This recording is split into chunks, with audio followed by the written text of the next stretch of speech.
একটা ব্যাপার গেল। দ্বিতীয় কথা, আপনি মনে করতে পারেন যে আপনি মানে বিগত বছরগুলোতে আগে 1-2 বছর আগে বা 3 বছর আগে যে দাম পেতাম, আজকে দাম কম পাচ্ছি। এইটা একটা আলাদা ব্যাপার। কারণ আমাদের এখান থেকে প্রধান যে সমস্যাটা হয়েছে, আমাদের এখান থেকে শুকনো মাছের মনে করুন যে 80% মাছ বাংলাদেশে এক্সপোর্ট হয়। বুঝতে পেরেছেন? আর বাংলাদেশে বিগত কয়েক বছর ধরে যে ওদের আর্থসামাজিক অবস্থা বা রাজনৈতিক অবস্থাটা একদম তলানিতে এসে ঠেকেছে। সেটা আপনারা খবরের কাগজে দেখছেন, এখানে দেখছেন, সমস্যা দেখছেন। ওদের কাছে বিগত 3-4 বছর ধরে ডলার নেই। ঠিক আছে? যেটুকু ডলার আছে দেশের অন্যান্য কাজের জন্য রাখে। এবার আমার দেশ থেকে যদি মাছ রপ্তানি করতে হয়, তাহলে ডলারে পেমেন্ট করতে হয়, টাকায় হয় না। এবার ওদের কাছে যদি যারা ওখানকার যারা পাইকারি আছে, যারা ইম্পোর্টার কিনছে, তাদের কাছে যদি ডলার না থাকে তাহলে কীভাবে কিনবে? বুঝতে পেরেছেন? সেই জন্য বাংলাদেশে কিন্তু এখন মাছের চাহিদাটা কমে গেছে। সেটা শুটকি মাছের ক্ষেত্রে প্লাস আপনাদের কাঁচা মাছের ফিশ মিলের ক্ষেত্রেও। এটা একটা দিক গেল যার জন্য মাছের দামটা কমে গেছে। দ্বিতীয় কথা, বোমলা মাছের বা আপনি যেটা লোটে মাছের কথা বলছেন, গত বছর লোটে মাছ খুব কম হয়েছে বলে লোটে মাছটার দাম একটু ভালো পেয়েছেন। বাকি ফ্যাসা মাছ বা এগুলো হচ্ছে।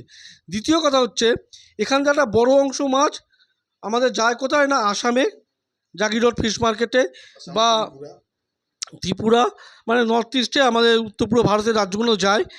সেখানে আমাদের মাছের সুনাম নেই, এটা হচ্ছে বাস্তব কথা। বরং আমাদের থেকে অন্ধ্রপ্রদেশের মাছ বা গুজরাটের মাছ এনে ওদের পড়তে হয়। কারণ আমি নিজে ওখানে গেছিলাম, কারণ আসামে আমাদের একটা অফিস আছে, কলকাতা অফিসের মাধ্যমে, আমি যে অফিস থেকে এসেছি এমপি নেট অফিসের থেকে, আমাদের অফিসের আন্ডারে আপনার total north east, Assam, Tripura, Manipur, Meghalaya, Arunachal Pradesh, Sikkim, যে 7খানা রাজ্য রয়েছে, সেটা কলকাতা অফিসের মাধ্যমে দেখা হয়। আমাকে রাজ্যে যেতে হয়। এবং আমি ওখানে জাগিরোড ফিশ মার্কেটে গেছিলাম, গিয়ে ওদের সাথে পাইকারি কথা বলেছি। তারা কিন্তু আমাদের মাছের খুব বেশি চাহিদা নেই। তার জন্য হয়তো মুষ্টিমেয় কিছু কিছু লোক দায়ী, সবাই দায়ী নয়, কিন্তু ফলভোগ করতে হচ্ছে প্রত্যেককে। কেন চাহিদা নেই? চাহিদা নেই একটাই কারণ হচ্ছে, আমাদের এখানে মাছের মধ্যে বিভিন্ন রকম কেমিক্যাল ব্যবহার করা হয়, যেটা অন্য রাজ্যে, আপনি ত্রিপুরা ইয়েতে যান, অন্ধ্রপ্রদেশে যান। আমি এই কদিন আগে ভাইজাগ থেকে আসলাম, অন্ধ্রপ্রদেশে দেখলাম, বা আমি গুজরাটে দেখেছি, আপনার ভেরাবল থেকে পোরবন্দর 130 কিলোমিটার রাস্তায় এক পাশে সমুদ্র আর এক শুকনো মাছ করছে ওখানে। ঠিক আছে? ওখানে কোনো রকম করে কেউ কেমিক্যাল ব্যবহার করে না। মাছগুলো এরকম বড় বড় মোটা মোটা হয়, আমাদের থেকে আমাদের 4টের সমান ওদের একটা মাছ হয়। ঠিক আছে? কিন্তু কোনো রকম কোনো কেমিক্যাল নেই। এবং সেটা আমাদের ওখানে যখন গেলাম, তারা বলছে আপনি এক কাজ করুন, আপনি গুজরাটে মাছ নিন না, ওখানে মাছ ভালো, আপনি খাবার জন্য নেবেন। তো আমি অফিসে বলে যাইনি, আমি জাস্ট গাড়িটা দূরে দাঁড় করিয়ে দেখতে মার্কেটে কি বাস্তব চিত্র দেখার জন্য গেছিলাম। আমি ছিলাম, আমার ডেপুটি ডাক্তার ছিলেন। সেখানে গিয়ে দেখলাম যে আমাদের মাছের খুব একটা চাহিদা নেই, ওর থেকে বরং অন্ধ্রপ্রদেশ বা গুজরাটের মাছের চাহিদা আছে। বা আমাদের এখানকার যে এক্সপোর্টার আছে, তারা এখন বেশি স্বাচ্ছন্দ্য বোধ করে আমাদের এখানে মাছের থেকে গুজরাট থেকে মাছ নিয়ে এসে এক্সপোর্ট করার জন্য, বা মহারাষ্ট্র থেকে মাছ নিয়ে এক্সপোর্ট করার জন্য। কেন? তাই আমরাই।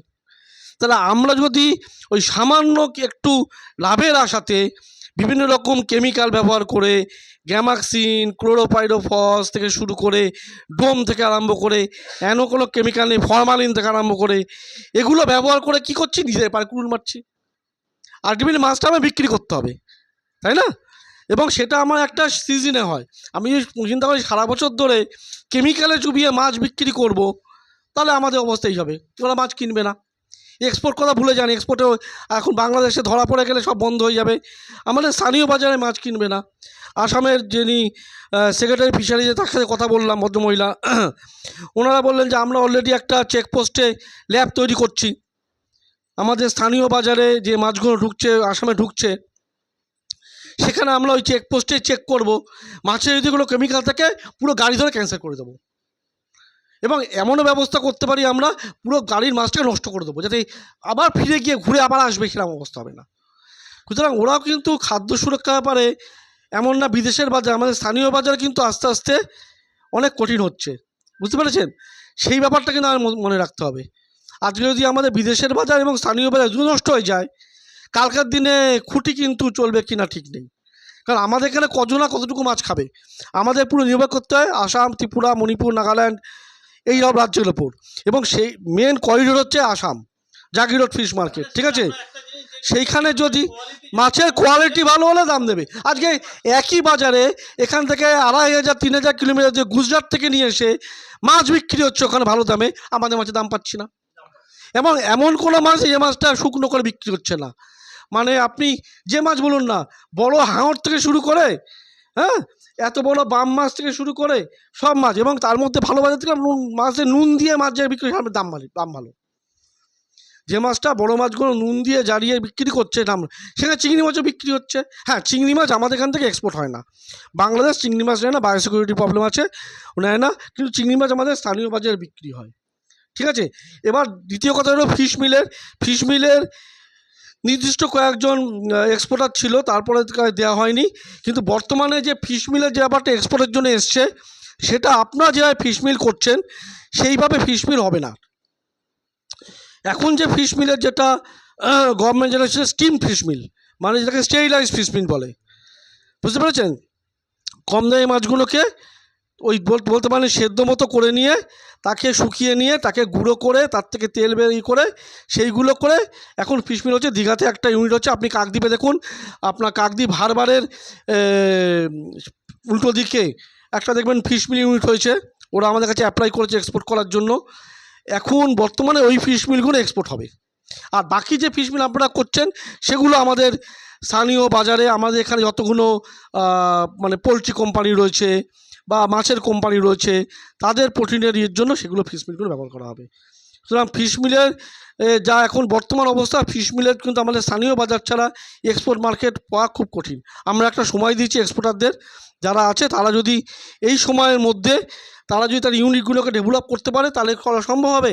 নতুবা কিন্তু আগামী দিনে এটা কিন্তু একটু আমাদের সমস্যার মধ্যে রয়েছে, বুঝতে পেরেছেন। কিন্তু সবচেয়ে বড় কথা যেটা, আমরা স্থানীয় বাজারে করতে গেলে, যেমন আমি সুগুনা থেকে আরম্ভ করে বড় বড় যে পোলট্রি কোম্পানি আছে, তারাও কিন্তু এখন ওই দেখে নিচ্ছে যাদের মাছের মধ্যে কতটা কেমিক্যাল রয়েছে, মাছের মধ্যে কতটা বালি রয়েছে, মাছের মধ্যে কতটা বাদামের খোলা রয়েছে, কতটা ঝিনুকের গুঁড়ো রয়েছে, তারা কিন্তু চেক করছে। সুতরাং আমাকে যদি এই মাছের শিল্পটাকে বাঁচিয়ে রাখতে হয়, তাহলে কিন্তু আমাদের এইগুলোকে আস্তে আস্তে, আপনি বলুন আমি ভালো কোয়ালিটি ভালো রেট দিন, কিন্তু আমরা যদি মনে করি যে ঠিক আছে আমি এর মধ্যে একটু বালি মিশিয়ে দিলাম, একটু বাদামের খোলা মিশিয়ে দিলাম, একটু ঝিনুক গুঁড়ো ভেঙে গুঁড়িয়ে মিশিয়ে দিলাম, তাহলে কিন্তু খুব মুশকিল ব্যাপার। স্যার হচ্ছে কি, আমরা তো মাছটা সঠিক মাছ দিচ্ছি, শুনুন বিষয়টা শুনুন, আমাদের কাছ থেকে ব্যবসায়ীরা সঠিক মাছ নিচ্ছে, নিয়ে ওরা যে জুনপুট সমস্ত হোলসেলারদের দিচ্ছে পেশাই, ভেজালটা তো ওখানে হচ্ছে, ওখানটায় ভেজাল করার পরে ওরা মার্কেটে পৌঁছে দিচ্ছে। তাহলে আমরা তো সলিড মাছটা দিচ্ছি, আমাদের থেকে সলিড মাছটা নিচ্ছে, নিয়ে ভেজালটা ওরা ঝিনুক হোক, বাদামের খোল হোক বা শামুক হোক, যত কিছু ভেজালটা বালি টালি যারা পেশাই করছে হোলসেলার, ওরাই পেশাই করে প্যাকিং করে সমস্ত মার্কেটে ছড়িয়ে দিচ্ছে বিভিন্ন কোম্পানিতে। আচ্ছা ঠিক আছে, আপনার কথা হতে পারে সঠিক, কিন্তু যারা বিক্রি করছে তাহলে ওরা বিক্রি করছে, হ্যাঁ, তাহলে ওদের মাছটা নেবে না, তাহলে সমস্যার সম্মুখীন ওরাই হবে।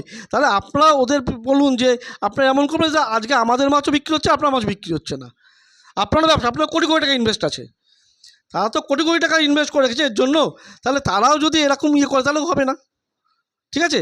সুতরাং তাহলে আপনারা এমন যোগাযোগ করুন, আপনার সবাই মিলে আপনার যে সমিতি রয়েছে তাদের মাধ্যমে চেষ্টা করুন যাতে মাছটা ডাইরেক্ট দেওয়া যায়, তাহলে সেটা ব্যবস্থা করুন, তাহলে সেক্ষেত্রে তারা ভালো মাছ পায়, ভালো দাম পাবেন।